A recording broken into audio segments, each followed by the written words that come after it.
మరి ముఖ్యంగా పరమాత్మ వెంకటరమణ శర్మ గారు అంటే వారి పేరులో పరమాత్మ కాదు మార్పులో ఉన్నటువంటి ఆసక్తి ఉన్నటువంటి ఆధ్యాత్మిక చింతన ఆసక్తి ఉన్న వాళ్ళకి కూడా ఆధ్యాత్మిక చింతన పెంపొందించడానికి వారు చేస్తున్నటువంటి కృషి ముఖ్యంగా శృంగేరి పీఠాధిపతులు జగద్గురు భారతీయ తీర్థ స్వామి వారు మరి స్థాపించినటువంటి శృంగేరి పీఠంలో అక్కడ ఏ రోజు ఏ కార్యక్రమం జరుగుతుందో ఇక్కడ ఆ రోజు ఆ కార్యక్రమం నిర్వహిస్తున్నామని ఇప్పుడే చెప్పారు.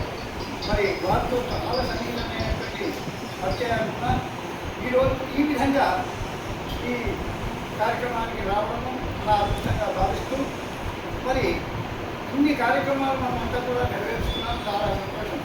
కానీ ధర్మానికి నష్టం కలిగినప్పుడు ప్రతి ఒక్కరు కూడా నడుము బిగించాల్సిన అవసరం ఉంది. దాంట్లో మరి సూచిగా వెళ్ళేవాళ్ళు కొంతమంది ఉంటారు, మరి కాస్త పక్కకు చెప్పేవాళ్ళు కొంతమంది ఉంటారు. లక్ష్యం ఏదైనా ఆకాశాత్ పతితంతో యదా గచ్చతి సాగరం సర్వదేవ నమస్కార కేశవం గచ్చతి. కాబట్టి ఈనాడు బ్రాహ్మణ ఐక్యత గురించి ఎంతో మంది తప్పిస్తున్నారు.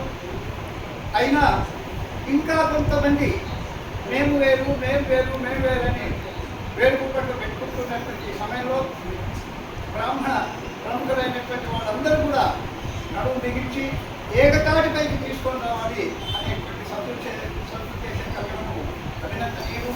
దానికి పత్రిక ద్వారా మాసపత్రిక దర్శన మాసపత్రిక ద్వారా అదేవిధంగా మరి వివిధ కోణాలలో వివిధ పెద్దలందరూ కూడా ప్రయత్నం చేయడం అభినందనీయం. కాబట్టి ఇక ముందు కూడా ఏమాత్రము మనం ఆలస్యం చేసినా ఇతర జాతులలో మనం లోపైపోవడమే కాక ధర్మానికి నష్టం ఏర్పరచుడు, ధర్మాన్ని రక్షించేవాళ్ళు. మొన్న ఒక చోట 1499 మంది ఇతరులు, నేను కేవలం ఒక్కనే బ్రాహ్మణిగా వెళ్ళాను. అక్కడ ఒకటే చెప్పినాను, బ్రాహ్మణుడు ఎవరికీ వ్యతిరేకం కాదు. మరి సమాజంలో ఈనాడు ఆచరణిస్తున్నారు అంటే బ్రాహ్మణులు మాత్రమే. గుండె మీద చెయ్యి వేసుకొని చెప్పొచ్చు, లోకా సమస్త సుఖినో భవంతు అని చెప్పే ఏ జాతి లేదు, అది కేవలం బ్రాహ్మణ జాతి మాత్రమే. అది గర్వంగా చెప్పినప్పుడు అక్కడ ఉన్నటువంటి 1499 మందితో లోకా సమస్త సుఖినో భవంతు అని 3 సార్లు చెప్పించడం జరిగింది. ఇది నా గొప్పతనం కాదు, బ్రాహ్మణ జాతి ఔన్నత్యం అని చెప్పక తప్పదు. కాబట్టి మరి మనమందరం కూడా ఏకతాటిపైకి వచ్చి ధర్మాన్ని రక్షించుకోలేకపోతే ఇంకొక 20 ఏళ్ళు అయితే మన పిల్లవాడి పేరు శాస్త్రి అని ఉండదు, శర్మ అని ఉండదు, అల్లాహ్ అక్బరో జేసెస్ వెళ్ళే పరిస్థితి వస్తుంది. కాబట్టి దయచేసి ఈ సందర్భంలో బ్రాహ్మణ ప్రముఖులకు అందరికీ కూడా సవినయంగా మనవి చేస్తున్నాం. పెద్దవాడిని అయినా ఆదేశించడం కాదు, సవినయంగా ధర్మాన్ని రక్షించడానికి ప్రతి ఒక్కరం కూడా నడుము బిగింతాము. ఆధ్యాత్మిక కార్యక్రమాలన్నీ కూడా మనం ఎన్నో విమర్శలు ఎదుర్కొంటున్నా ఈ మధ్యనే డిబేట్లు అవుతున్నాయి. మరి మొన్న సివిఆర్ న్యూస్లో కూడా డిబేట్లో అదే చెప్పాను, అయ్యా ఏ ఒక్క జాతి అయినా ఉందంటే ధర్మాన్ని కాపాడే జాతి కేవలం మీరందరూ స్వార్థంతో ఉన్నారు. బ్రాహ్మణ జాతి తాను ఫుట్పాత్ మీద ఉంటున్నాడు, పల్లెకలు దొరుకుతున్నాయని అడుగుతున్నాడు, అయినా తన ధర్మంలో సంధ్యావందనంలో లోక ఇష్టం ఉన్నా లేకున్నా లోక సమస్త సుఖినో భవంతున్నాడు. కాబట్టి మీరందరూ కూడా ఈ సందర్భంలో స్వామివారి ఆశీస్సులతో మనమందరం కూడా నడుము బిగించి బ్రాహ్మణ ఐక్యతను కాపాడుకుంటూ ధర్మాన్ని రక్షించడంలో ప్రముఖ పాత్ర వహించాలని పెద్దలను సమనీయంగా కోరుతూ, హరి ఓం సర్వమంగళ మాంగళ్యే శివే సర్వార్థ సాధికే శరణ్యే త్ర్యంబకీ దేవి నారాయణి నమోస్తుతే.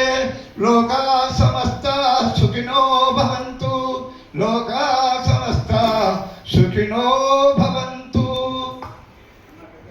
మంగపతిరావు అన్న రెండు అంజి ఉమరి కొడక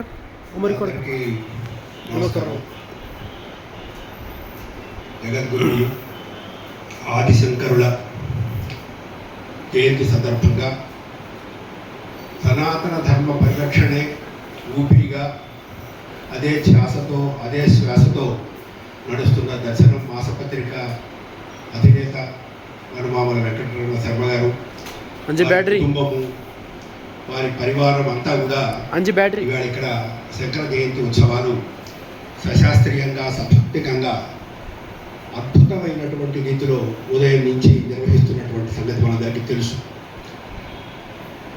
దర్శనం శర్మ గారి ఆలోచన విధానం, వారి జీవన సరళి అంతా కూడా సనాతన ధర్మానికే అంకితమైనటువంటి యొక్క జీవితంగా, వారే కాదు వారి కుటుంబం అంతా, వారి అన్నగారు కానీ వారి తల్లిదండ్రుల యొక్క పుణ్య ఫలం, వారు ఇచ్చినటువంటి యొక్క మార్గం ఏదైతే ఉందో ఆ రకంగా వీరు అన్నదమ్ములు ఇద్దరు అలాగే చేస్తున్నారు, కుటుంబం అంతా కూడా చేస్తారు. ఇది చాలా సంతోషకరమైన విషయం. ఇవాళ శంకర భగవత్పాదుల జన్మ దినోత్సవంలో 100 ఏళ్ళు గడిచినప్పటికీ కూడా మళ్ళీ శంకర భగవత్పాదుల యొక్క మార్గాన్ని, శంకర భగవత్పాదుల యొక్క పద్ధతులని, వారు మనకు చూపించినటువంటి ఈ ఆధ్యాత్మిక పద్ధతులు కానీ, ఆరాధన ధోరణి కానీ, ఇవన్నీ కూడా ఇవాళ మళ్ళీ మనం ఎవరు వేసుకొని చేయవలసిన అవసరం ఉంది. అప్పటికంటే ఇప్పుడు సమాజంలో పడిపోతున్న విలువల వల్ల కేవలం సనాతన ధర్మాన్ని విమర్శిస్తేనే చాలా గొప్పవాళ్ళము,